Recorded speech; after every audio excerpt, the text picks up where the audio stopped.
Once more with feeling. You are now connected to the Nerd Podcast Mafia.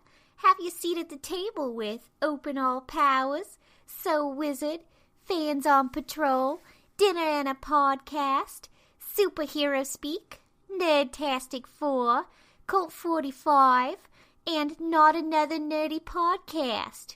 We have the entertainment you can't refuse.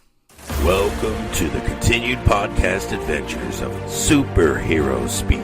But I think many of the people that love this character and that love superheroes in general have used these stories as inspiration to say, you know what, I'm going to do something good in the world. I'm going to make a difference like my hero when I was a kid.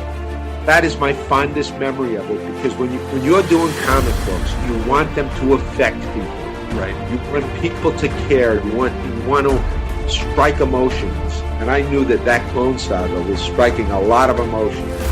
Can you imagine Pulp Fiction starring Goofy and Mickey Mouse? I can totally imagine that. I'm sure somebody's written that one too. Quarter pounder with cheese and France, Mickey. What? Royale with cheese, Mickey. Yeah, I can totally. See? I would watch the hell out of that movie. Yes, I gladly sacrifice that my progeny to you, almighty Marvel beast. But Neil Adams is somewhere going, it's my time. How do you measure success?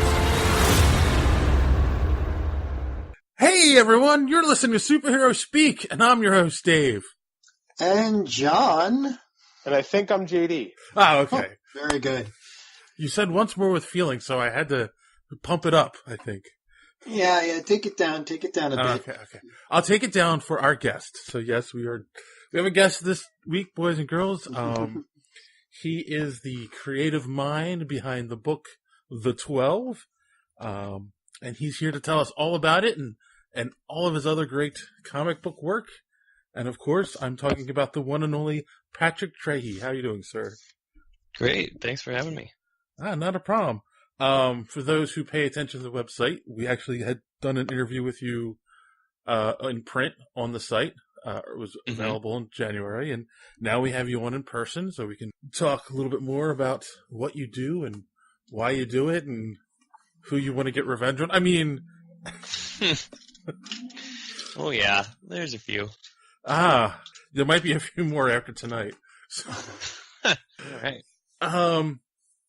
So, I mean, same basic question, basically how we started off with the print interview as well. Have you always wanted to work in comics? No, not always. I grew up, I didn't actually read comics growing up. I grew up on video games mostly, but I think I found comics later in life and it was kind of a natural fit. But I started doing regular prose writing, and then I took a class in comic script writing, and that was kind of it. So you wanted to be the next great American novelist? I don't know. Like that. So what is comic script writing? I mean, what's for people that aren't sure about what the ins and outs are of the technical parts of this? Yeah, well, there's a ton of different styles out there, but in the basic gist of it is you break it down by panel. So each page of the script is just a description of what's going on each panel on the page, and then whatever the dialogue is in that panel.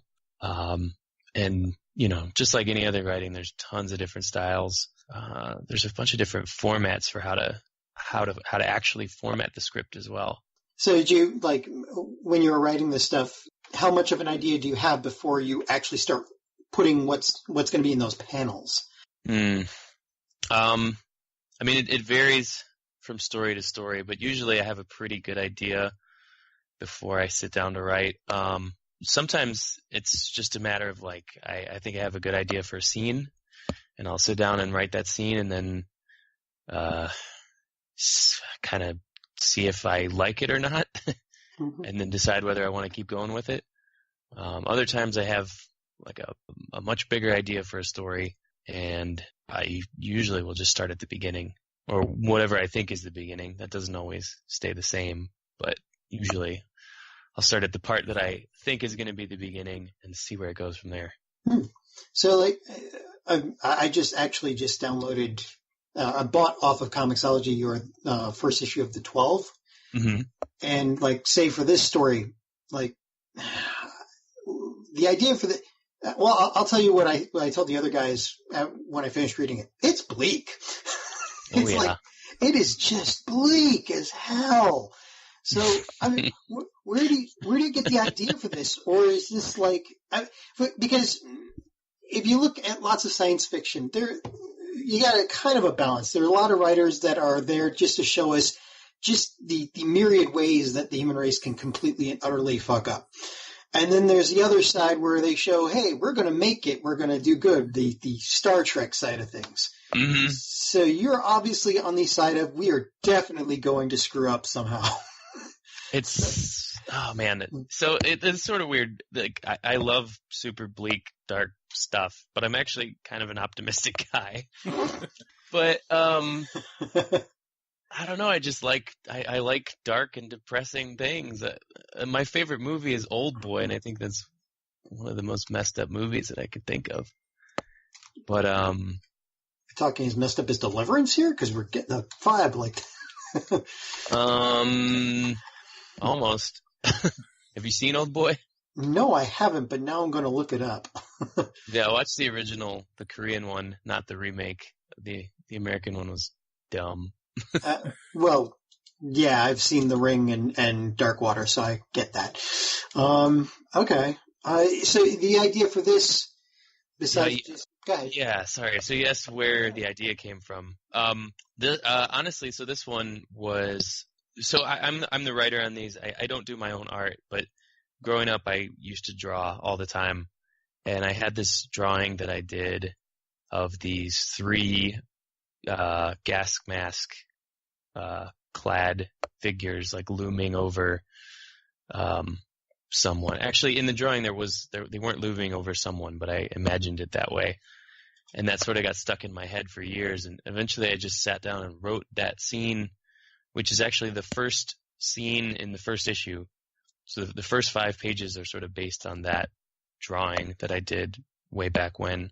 And after I wrote that scene, I kind of thought, I think there's more to this story. I'm going to keep pushing it forward. And then it ended up being an issue, and then it ended up being a 5-issue thing. And I've actually written a lot more than that since then. Oh, nice. And is this going to be one of those things where there's like, at the end you're going, what a twist? Do you find out who the 12 is? Or is this a story you've got in your head that's going to continue on? Or is there like a definitive beginning and end? Or you have an end game in mind, but you don't know when you're going to get there? Yeah.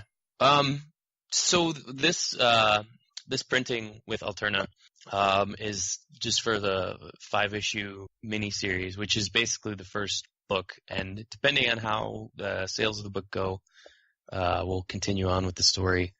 But I have like a much bigger story in mind. The way I've always imagined it is that each book in the series is sort of, well, this is getting into some spoiler territory, isn't it? Each book in the series has a different protagonist, and so they're essentially like, each book within the series you could read independent of one another and get a full and complete story. But they're all set in the same world and revolve around the same group. Is that why the first one's called The Father? Yes. Okay. Yeah, so the main character in that book is Caleb, and he is a father of 5 kids and trying to keep his family together, and that is why the subtitle is The Father. So, real quick, because we kind of been dancing around it a little bit, and without spoilers, could you give our listeners the elevator pitch of the? Sure, yeah. The 12 is post-apocalyptic. It's the story of a secretive group called the 12 who are rebuilding society in the ruins of Chicago. That's the elevator pitch for the series as a whole. The first book in the series is about Caleb, who is a father of 5 trying to keep his family together. They have to head out onto the dead roads in search of greener pastures as winter looms. So winter's coming? Oh. I was trying not to say it, but So it's heavily implied. So with each book dealing in the same world and around the same area, but with a different protagonist, are you trying to give it somewhat of an anthology feel? Yeah, I kind of like that feel to it. Yeah, cool. Yeah, I like it. I part of me is a little nervous. Like people are gonna if people like Caleb, and then the story ends, they're not gonna see him that much after that. But I think it's worth it because I think there's a lot of other characters that I want to explore too. Right. They're not going to see him that much. They're not going to see much of him. They're not going to see much of him after the first 5 issues. Much left of him? Yeah, well, given, I mean, like the first issue, I basically a few pages left, but yeah, it doesn't seem like anybody's going to survive this. So, well, we'll see. We'll see. Yes, spoilers, right? Hashtag keep your mouth shut, John. Well, we both know that's not going to work. So we talked. You talked a little bit about the writing process, and you're not the artist. So you worked with 2 different artists on this book so far, correct? Yeah. So the artist is Luis Suarez. Okay. He did pretty much everything, and then the letterer is Magnus Martin Perez. Okay. Magnus. And so, do you give him full script? Like, here's what I want in each panel, or do you allow him to play a little bit with the imagery? Oh, I love it when he plays around with it. I mean, I have what's in the script detailing what I would like each panel to be. But if he wants to mess around with it and change things, I'm totally cool with that. As long as whatever the main story element that needs to be in that page is there, then I'm good with it. Right.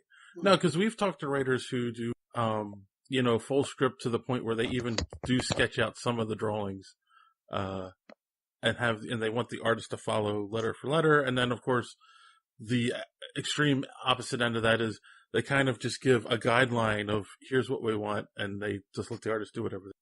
Sounds like you're kind of working somewhere in the middle there. Yeah, definitely. I don't know if I would want to do like thumbnails and stuff. It feels kind of micromanagey. Yeah, I agree. It should be a collaborative, I think, effort between artist and writer. Yeah, I mean, I feel like if the artist isn't having fun, then they're not really going to be invested. Right. No, I fully agree. So cool. And,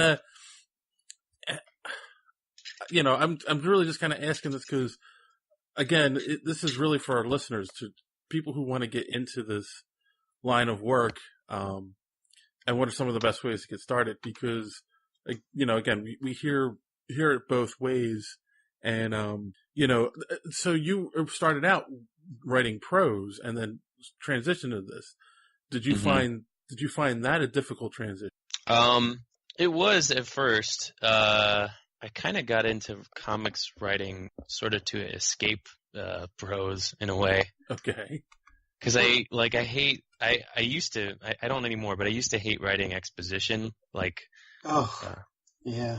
And I feel like my natural skill in writing is more like dialogue, and so in comics I was like, well, I can let the artist worry about the exposition. They just draw it, and then all I have to worry about is the story beats and the dialogue.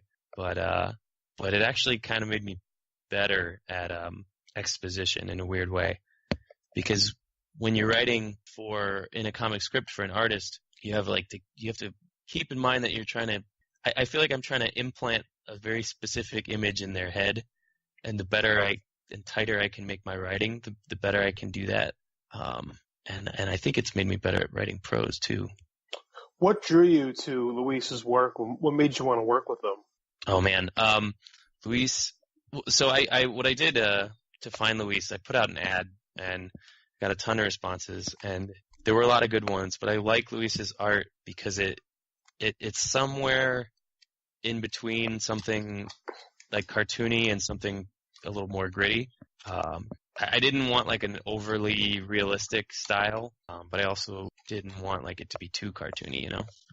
And I think his is kind of the perfect balance, and the way he does his like gray tones is really great.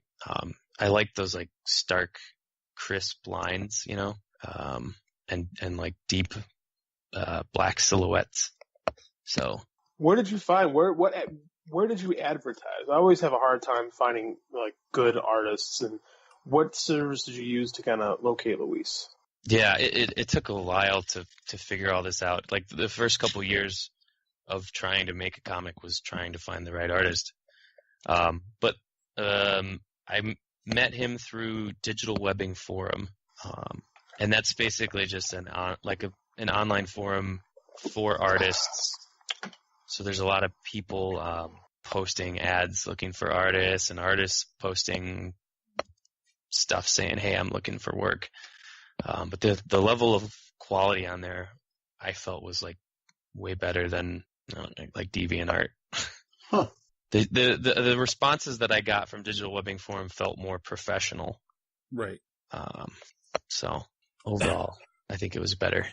Well, it's funny because I don't think I've heard of that one before. So my guess would be it's probably more people seriously who have either have some experience or at least want to be professional, probably hanging out on there. Where DeviantArt, everyone knows about it now, so everyone's on there. Yeah, it felt that way for sure. I do think Digital Webbing Forum is less well known, but that might actually be a strength. Right. No, I agree. Cool. So you have your, it was originally, I guess, released through your own imprint, which is Soul Comics. Yeah. I self-published it for a few years. And the goal the whole time was to get a publisher. But yeah, I put it out by myself. And then how'd you hook up with Alterna? So I had been pitching it around for years, and I kind of got burned out on that after a while and decided I would just make it myself. So we went ahead and made the whole first book, issues 1 through 5. And I kickstarted the first issue and then printed that out and printed subsequent issues and did cons and stuff. And my whole idea was, if I build up a little bit of a following, then maybe when I try to pitch again, then I'll have a better platform to do it. Mm-hmm. And I guess it worked because you cut out because and it like died. So I'm like sitting on the edge of my seat listening to the story, and I'm like, there's a big pregnant pause here. Sorry. There we go. Okay, where did I cut out? You did that on purpose. Yeah. You had said building suspense. So you could build it up and then repitch it again. Yes. Okay. So the whole goal with the self-publishing thing was to try to build up a bit of a following and sort of parlay that into a stronger pitch. Mm-hmm.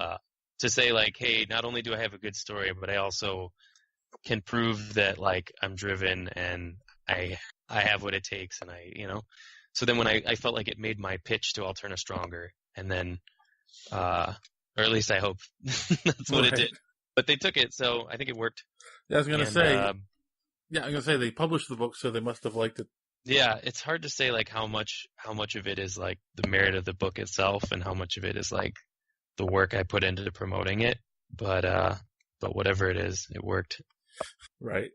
Cool. And do you have, besides the 12, do you have any other stories in your back pocket that you're working on, or is this your main concentration? Well, it's definitely the main concentration, but I do have other stories in my back pocket. I have a bunch of short stories that I release, that I self-publish, and I'm going to release those this year in an anthology, a nice thick little trade, about like 150 pages. Wow. I've got like a ton of short stories. I just do a bunch of them, but I have another book that is sort of in the works. It's a cyberpunk story, and me and a friend of mine are putting that together, and we're going to start pitching that around. Okay, so cyberpunk as opposed to what's the steampunk, right? Yeah, more Blade Runner than okay, than Dishonored. I was trying to think of a good steampunk franchise. That was the first one that came to mind. Wild Wild West. No, wait, never mind. That was bad. He said good. Yes, he said good steampunk. yeah, I know. It took a second. Okay. That story I'm excited about. It's set in the near future, and it's explores the idea of like what it would be like if you had to pay for police protection rather than it just being a right. We'll. Oh, that sounds like a cool idea. We'll leave it at that. It sounds like a very scary future. Yeah, I do a lot of scary futures. Has it? This is going to be an interesting question. Has it been hard to think of a scary future that is given the current climate? Like, are you starting to become more prophetic than? It feels that way at times, but it doesn't hurt. Yeah. So you had go ahead. No, go ahead. After you. So you also had alluded that you had more of a gamer background. I believe you even mentioned that in the print interview. Have you ever thought about writing a story for a video game and looking into what that takes to get done? I would love to. So before I got into comics, what I wanted to do was make video games. Mm-hmm. And when I first got to college, I was going to study game design and learn how to make video games. But when I actually started doing it, I didn't really like it. Because the more the technical aspects of it, like I wasn't into. I'm just not like a techie computer guy. But I would still love to write for a video game. You know, I play D&D and I DM, and like making games is fun. I love it, and like it's making stories. So hell yeah, I would love to make a video game. Oh, how long have you? What games do you play? And then I've been a DM since 1978, so I'm new to it. So I could take like sage advice, but I'm just starting out, and I'm like, whoa, where has this been all my life? Well, you're not going to get sage advice from John, but. Well, I have several sages that I rolled up. Okay. It's been almost like what? Damn, over 30 years. Of course, I've got sages. I've got sages, wise women, old wise men. Now, what kind of games do you like? Video games? Oh man, I mean, sort of. I was the type of, like, growing up, it was just my weekend was generally just go rent a game and play it, and there was never any specific genres, kind of just whatever looked good on the shelf. I suppose if I had to pick favorites, probably be RPGs. But I played platformers and action adventure games and hack and slash and all that. A little bit of everything. Nice. Yeah, man after my own heart. Yeah. Gotta love the RPGs. That's cool. Well, then you must like play. Well, if you like RPGs, I'm sure with your background and what you like to write, I mean, you going for the Left 4 Dead series and. Oh, I loved Left 4 Dead. It's like playing my headcanon. Yeah. Yeah, that game was great. Go ahead. I loved the ending of that. There were so many people who were like, "Oh, that ending was so depressing." I was like, "Yeah, that's what made it good." Oh, you're the kind of person. You know what I like about this ending? Everybody died. If I had to change anything, I'd make more people so they could die too.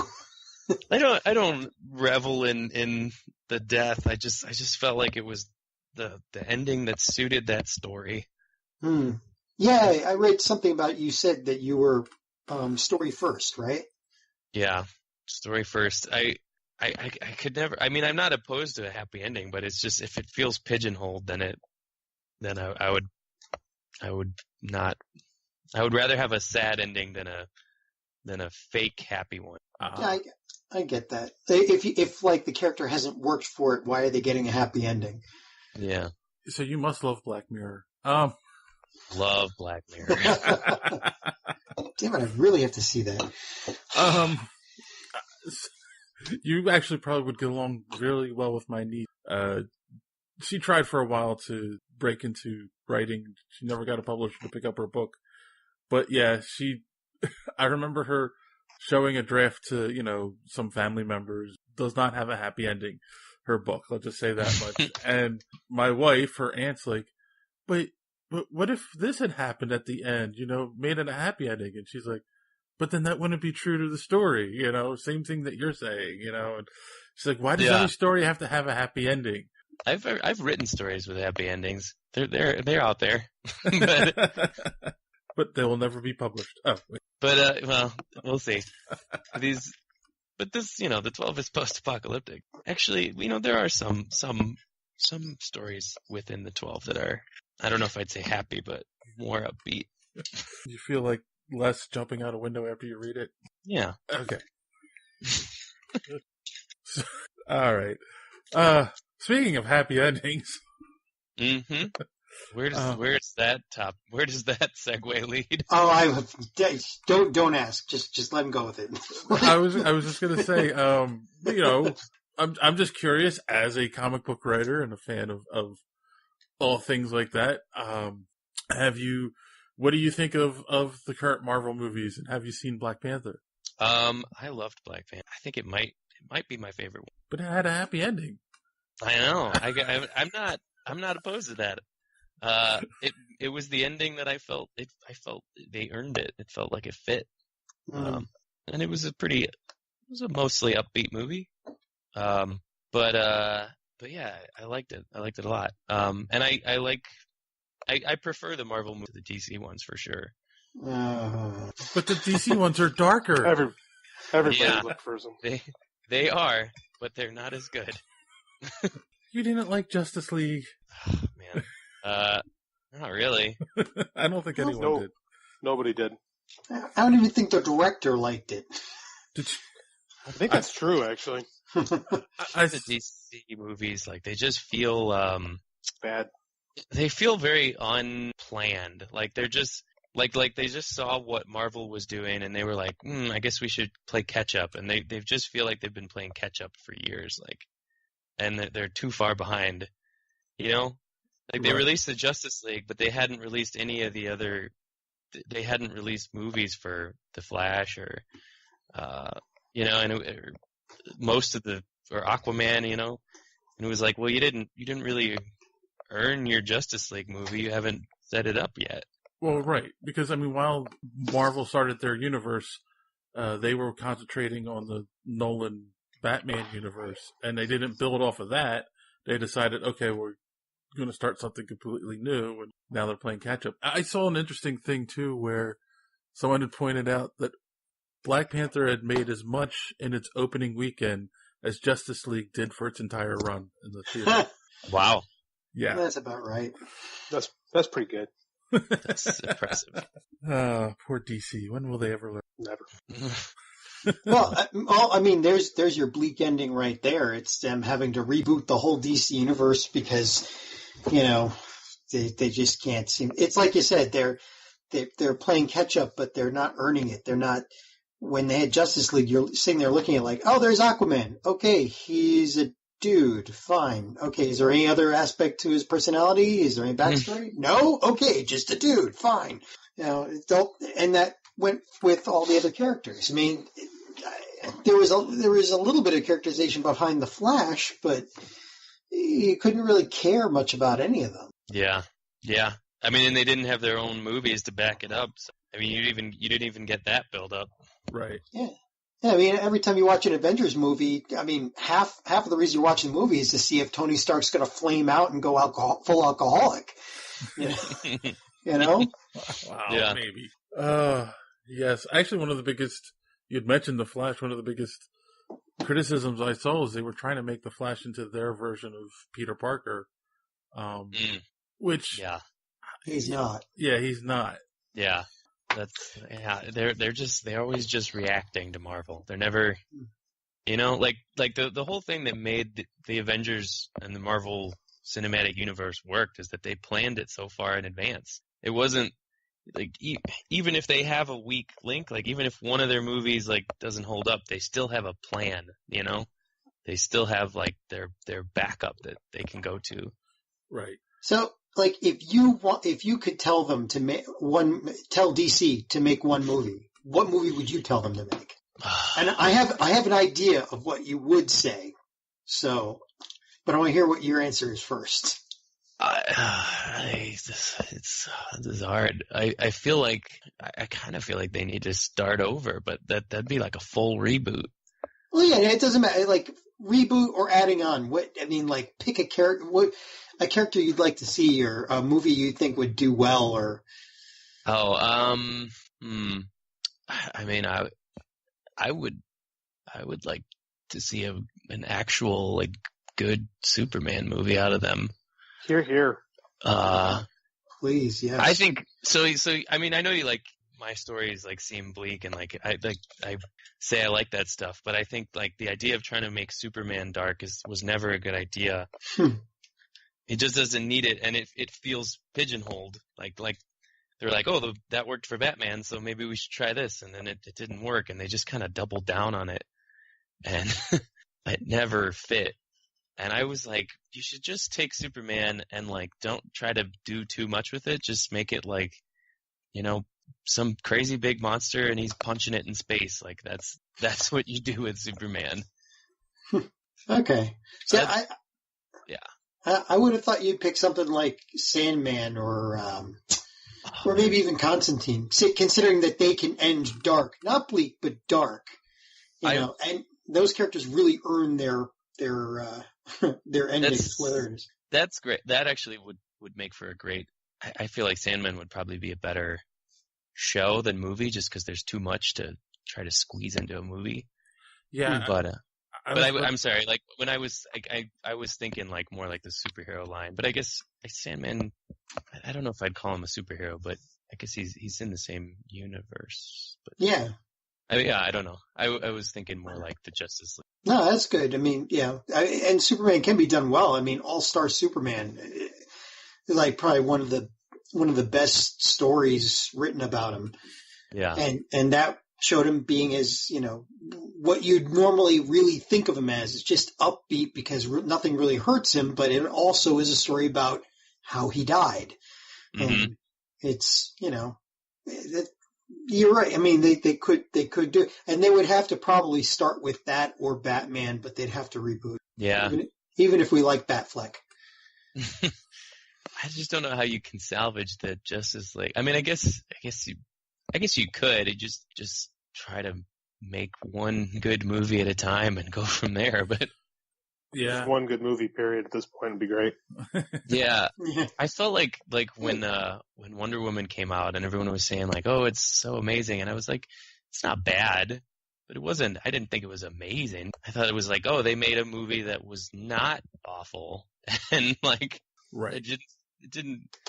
I was like, I don't know if I can really like celebrate, like throw a parade for them at this point. Like, well, I don't know. There were some scenes in there that were really worth the movie, No, I think it was a good movie for sure, but it wasn't like enough to save. Oh no, it wasn't enough to save them. If it was on its own, well, even then, Zack Snyder had to do with the ending. I don't know. That ending, it's kind of fun. But the beginning of it, when they were, the beginning parts with the Amazons was just really cool, and I was just like, we should just stay here. I don't want to go to ugly England. Yes. No, and it's funny because you said one thing I think is so true for the DCEU is they've made bad decisions, and instead of course correcting right away, they just doubled down on these. I know. And I don't understand, like, it's not like you're making buku bucks and everyone's talking about how much they love the movie. Yeah. Yeah, it would be one thing if, like, you made a bad movie, but it was a box office smash. So like, okay, let's stick with it. But it was like you made a dud, but you're still sticking with it. So I don't get it. Do you have a bunch of other stories? Do you have anything along those lines, like superhero stuff, or is it mostly contemporary urban? I don't know what you call it, not urban fantasy, but I don't have any superhero stories. I've written like a ton of different genres.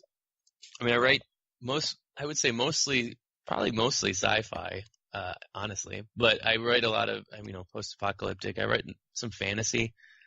I dabbled in horror a little bit, and I have even a couple like slice of life type stories, but I would say probably more sci-fi more than anything else. You must like that, right? Or is there like another genre that you want to try to get into? I don't we ask hard questions here, I know. Yeah. I don't have a specific genre that I want to get into. It's just sort of like whatever story I've got floating around, like if I feel like it's a good story, I'm going to try to write it, and it doesn't really matter to me what genre it is, I just want to write the best story that I can. You could be like John and write some My Little Pony fanfic. Hey! Give it a try. You weren't supposed to tell anybody about that. Well, I mean, that's why JD's looking for an artist. He's trying to help you out getting your stories published. JD's looking for his own artist. Oh. Looking for an artist thing. That is rough. Every single person we talk to who's ever done it has been like, yeah, I went through like 3 or 4 before one guy stuck around and actually did what he said he was going to do. And then okay. It's like dating. Oh gods. There's just a lot of awful experiences, and then you kind of meet somebody and it's like maybe right for you. Yeah, no, but this is more true than you think, because then they do such a good job on yours that they trade up. They get hired by somebody else, and you have to find a new one. That's so true. I had a project once where I was put on the back burner for both Grant Morrison and then Corey Taylor, and I was like, well, okay, you'll come back to me when you're done with them. And I'm like, okay, that's fine. I'll wait it out. I'll be patient. Boy, that is so true. Now I'm upset. Sorry. That's all right. They're going to come back to you after Grant Morrison. JD, I love you, but come on. Yeah, there's a miniseries. It had to end eventually. Oh, well, that's true. There you go. There's the bright side. I guess all relationships end eventually, right? Yeah, someone dies. Yeah. And we're back to bleak again. All right. It's the theme. If we could get there. Oh, so. What were we talking about before that? Marvel and DC movies. And see, I want to take this opportunity. Like, I always thought the best way to build a DC cinematic universe is, and I hate because we keep starting with these two, but you do a Superman movie, but it's got to be Superman showing him as the light, the good, the hope, actually showing him as being a beacon of hope, not trying to shoehorn that in Justice League after you made him a brooding jerk in his own movie. Jerk. Serial killer. Yeah. Genocide machine. I was being nice. And then, the darker side of Batman in a solo movie. And then how do you make those two, you make those the two sides of the coin, then they have to work together. But since when you start out with a dark Superman, where do you go after that? And that's, I think, the biggest problem is they had a really bad misstep in the beginning, and there was just no recovering from it. We'll see what happens. The rumors are that Affleck is leaving. Yeah, but Marvel had a misstep with Hulk, and they managed to recover. So it can be done. Yeah, but they had a plan, and they had other movies in production when Hulk didn't do well. Yeah, they had a plan, and they stuck with it. Right. It's interesting because they managed to build their whole thing off of Iron Man, who, at the time, he was obviously well known among the comics circle, but outside of the comics industry, Iron Man wasn't that well known, not compared to Superman. Yeah. But they still managed to turn him into a household name and build a franchise off of him. And DC couldn't even do it with Superman, like the most well-known character in all of comics. Well, maybe not a household name, maybe a barroom name, but you know. Right. Yeah. At this point, he's a household name. Oh, right. All right. So Patrick, you're gonna reboot the DCEU. Okay. Yeah. I'm for it. If you're gonna go dark, might as well go full dark. I mean, you know. I actually wouldn't go dark with Batman for sure, but with Superman and Wonder Woman and the Flash. I think Warner Brothers will be calling you tomorrow.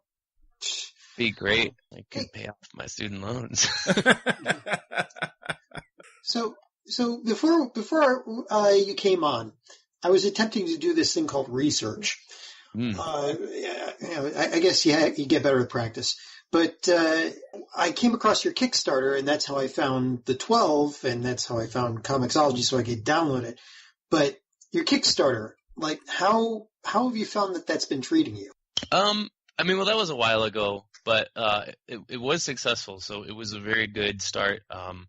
When I did it, I had actually already started self-publishing those books, but the goal of the Kickstarter was to pay for a big print run of issue 1, and it worked, and it was a big confidence boost, and it got me a decent following, and I was able to do my big print run, and I still have a lot of those books from that print run, so it set me up really.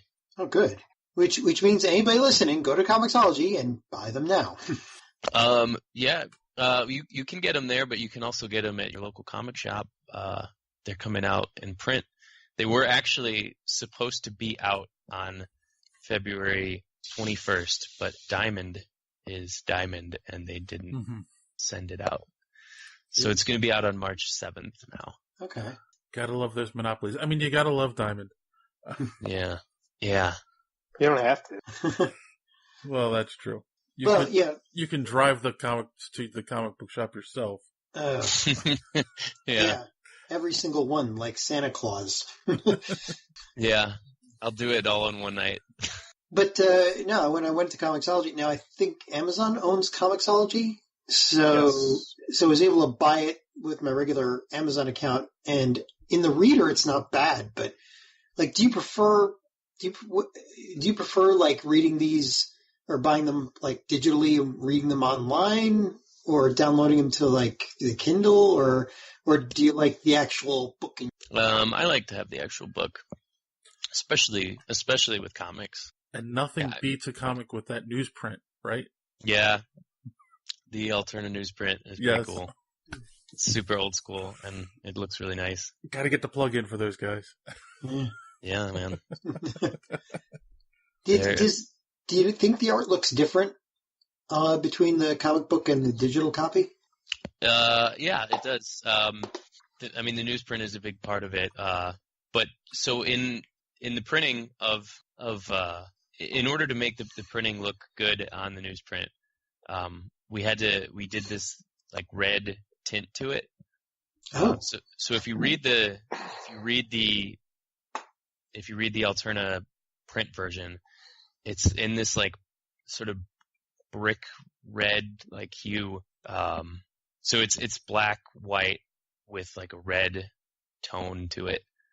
And it looks pretty cool. It's kind of it gives it this rust feel to it that I think is fitting and nice touch. What gave you the idea to do that? Honestly, was the publisher, Peter Cimetti. It was his idea, because he was worried that the black and white would look muddy on the newsprint. So he suggested we do that red tint to it, and I thought it looked pretty cool, so we went with it. Cool. Neat. That's the first I've heard of that. I'll have to check. Yeah. They're, tips and tricks of the trade, right? Yeah. Yeah. So, the new, just the nature of printing on newsprint, it's a little finicky, and the black and white just kind of gets lost a little bit in it.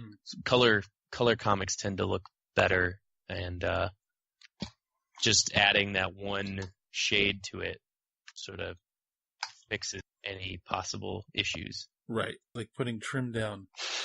Yeah, exactly what it's there for. Cool. So I'm going to ask you the typical comic book interviewee question. Mm-hmm.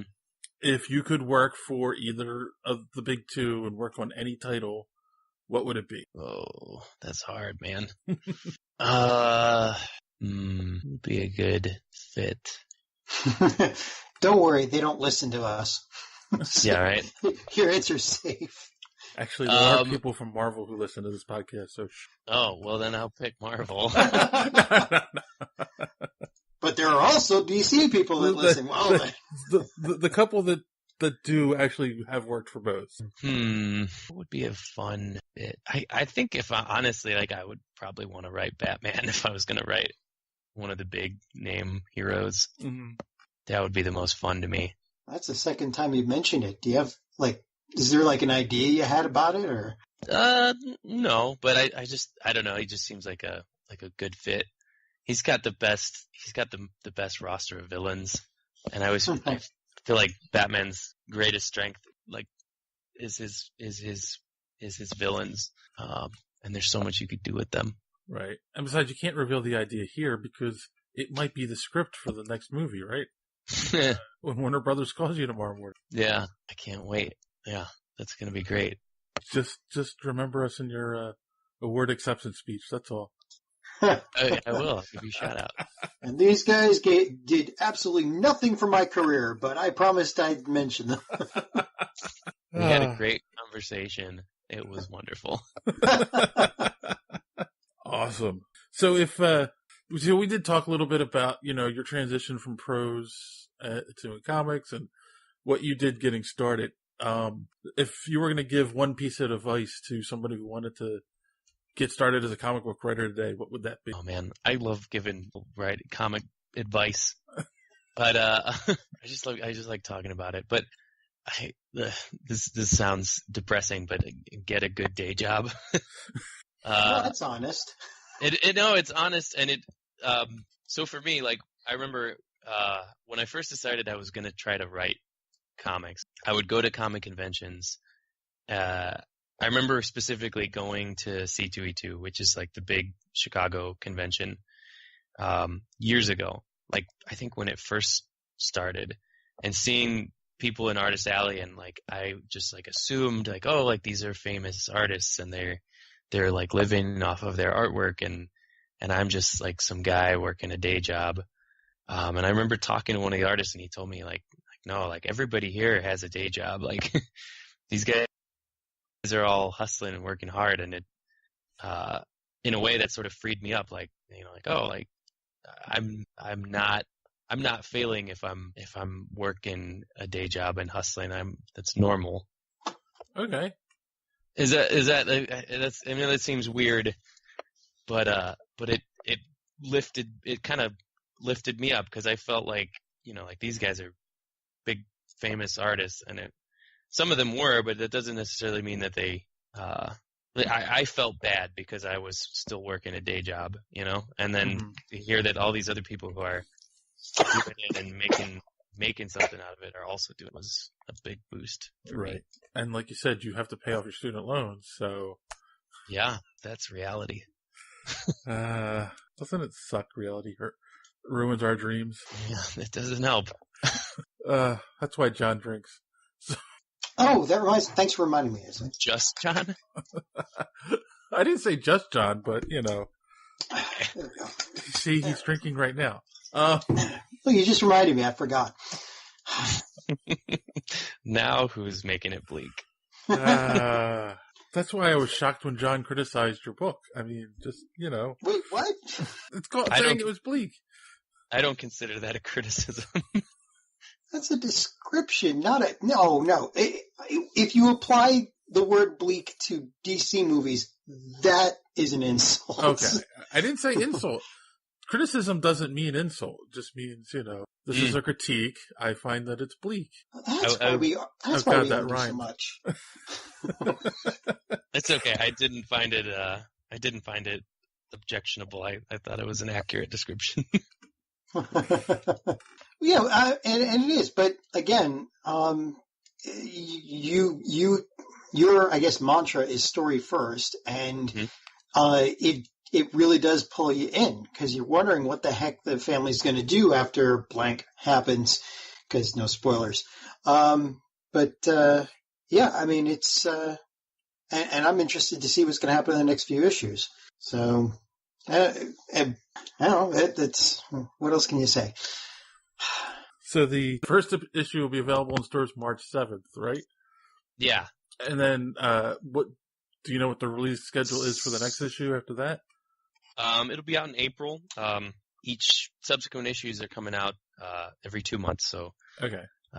Yeah, so 2 months, and then the full first book will be numbers 1 through 5. And for people who don't see it in their local comic book shop, they can ask their shopkeeper to order it, right? They can. They can order it. Probably the best way to do it is straight through Alterna. Shops can order straight through them, and they'll deliver it. And then that way they'll never miss any orders. But they can also order it online from Alterna. So if they just go to alterna.com, and then they can find it there. Cool. And that's and for people who are listening to this and maybe not looking at the show notes, it's the 12, but it's the Roman numeral XII. Yes. Which leads me to a question. Do people ever go up to you and go, what's XII or what's XI? All the time. It happens so much. It's like the American education system, people. Maybe a little depressing. How often that happens. As somebody who's a big fan of movies, especially from the 80s, all the Rocky movies and so forth, I can't look at that and say XII. My brain automatically goes to 12. So, well, anybody who watches the Super Bowl, it's like, I can't wait to see Super Bowl. Super Bowl L. What does the L stand for?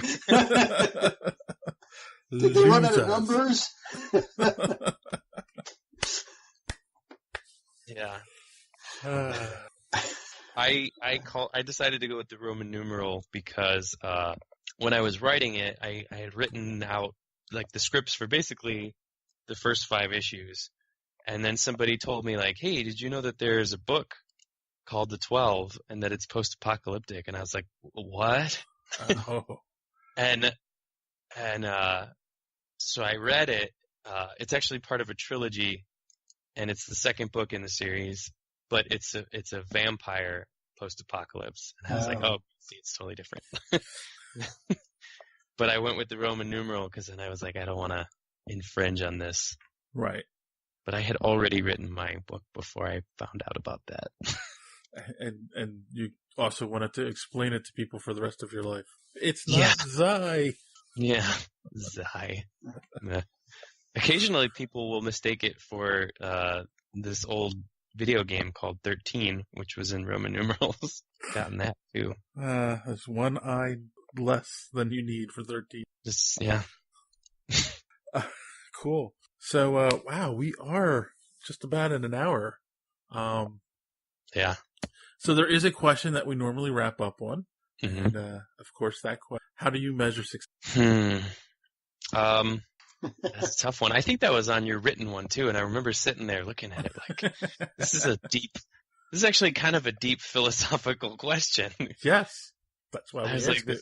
I know for me, in my personal goal, sometimes people ask me, people will jokingly say like, oh, we got your book now, and like one day you'll be rich and famous, and I've got a signed book from you, and I'm like, I'm not in this to get rich and famous, but I really would love to reach a point where I can live off of the art, my writing, other artistic endeavors that I'm in. That would be like my ultimate success. Like if I could pay my bills with my writing. Okay. I guess it's a simple thing, but it's not. Well, it's not simple, but it's. No. But That's the dream. Cool. All right. No, that's good. I'll take that. We'd all take that, Dave. Trust me. Yes, we would. It's a question, it's a different, we ask it because it's different for everyone, and we'll ask it of repeat guests too that haven't been on in a while because the answer does change. So yeah, depending on where you're at. I could see answering that differently depending on, I don't know, I don't know what it's dependent on, but I could see myself answering that differently. So, yeah, cool. All right. And of course, the really important question for listening is, where can they find you online? Oh, there's a few different places. Twitter is probably the best one. I have a couple handles there. I'm at Soul Comics, SOL Comics, and I'm also at the 12_comic. That's the Roman numeral 12. And I'm also at Patrick Trahey, my full name, no space. I'm on Facebook as Soul Comics, and I'm also on Instagram as Soul Comics. And I have a website, which is Soul Comics. Right. And that's Soul-Comics, right? Yeah. Oh, I hate that dash. But somebody else took my URL. Yeah, that happens a lot.